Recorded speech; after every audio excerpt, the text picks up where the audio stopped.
Greetings. This is the one you've known as Jesus the Christ. A lot of pushing and striving is going on the spiritual path, and this is a sign of the ego. Pushing, striving, and hurrying is how the ego does things, never in a relaxed manner. This often leads to burnout and overindulgence or addictions to cope with the stress created by this. As much as the ego wants to experience pleasure, it often doesn't allow itself to, at least not until its goals for the day are accomplished. It compartmentalizes life, work and play, pleasure and pain. The ego causes people to bounce back and forth between striving and indulging. This is the ego's way, but it's not the way to enjoy your life. This pattern is so common that many don't realize there's a better, more natural, and balanced way. When you're aligned with your divine self and in the flow, you move easefully from one activity to the next, and from busyness to rest. You work when you're moved to work, and rest when you're moved to rest. Being in the flow is living life in a relaxed, open, and easeful way, doing what's in front of you and what brings you joy, and then stopping when that's no longer joyful or true to do. This requires being tuned in to the subtle nudges and intuitions that are meant to guide your life. This is the alternative to being ego-driven, to following the voice in your head. This way of being in life takes practice, and most of all a willingness to slow down, be present, listen to the subtle nudges, and pay attention to what's coming out of the flow, the urges, drives, excitement, inspiration, and intuitions. What are you moved to do right now? What is life asking of you now? The answer doesn't come from the voice in your head, and it isn't something you figure out with your mind, but something you simply notice. You notice what life is moving you to do. Life is moving you to accomplish what you need to, and doing this in a way that brings joy and fulfillment. The voice in your head tries to run your life with its to-do list and supposed tos, but this voice creates stress and exhaustion. The still, small voice within, however, is a different matter. Following it brings peace, enjoyment, fulfillment, and accomplishment. It's amazing what you can accomplish when your life is no longer cluttered with negative thoughts and feelings. How exhausting it is to deal with the emotions created by the voice in your head.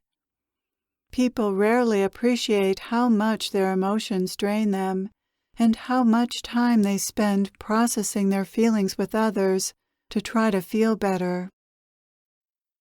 The spiritual path is about learning to be in the flow. This can take years of practice, of choosing to be present again and again during your day, until this becomes your way of being in life. There's no way around the need to practice being present. When you do this, you're creating a new habit and new circuits in your brain. You're changing your default, and this takes time and can't be rushed, which brings us back to the pitfalls on the spiritual path. The ego pretends that it can make things happen according to its schedule, and with certain things it can. By pushing and hurrying, it can finish tasks sooner rather than later. However, spiritual growth is not a task but a process of its own, and the ego is not in control of this process, although it would like to be. Spiritual unfoldment is happening, just like life is happening, and it has its own timing. Many suffer over not being able to be present more consistently, or not being awakened. But this is just more ego wanting things to be different than they are. The only way to become more present and to awaken is to see this about the ego and to accept whatever your experience is. Accepting and fully experiencing what is what will take you further on the path, not wishing something was otherwise. Presence is loving what is. The ego must surrender its desires around this. It must surrender them to this mysterious process of unfoldment, just as it must surrender its other desires and drives. Are you ready to let everything be as it is, even your spiritual unfoldment? Because that's what's required on the spiritual path. Let everything be as it is, including your state of consciousness. Wherever you are in the spiritual path is just fine. No one, not your soul or God, or even likely anyone else, is upset with your spiritual progress. Only your own ego would be upset with this, as it is with everything. Isn't this its constant complaint? I want more and better, and I want it faster. Fortunately, all you have to do is see that this is what the ego is up to, and have compassion for this very human predicament. Everyone suffers, and everyone suffers over the same things. Just notice how the ego causes you to suffer.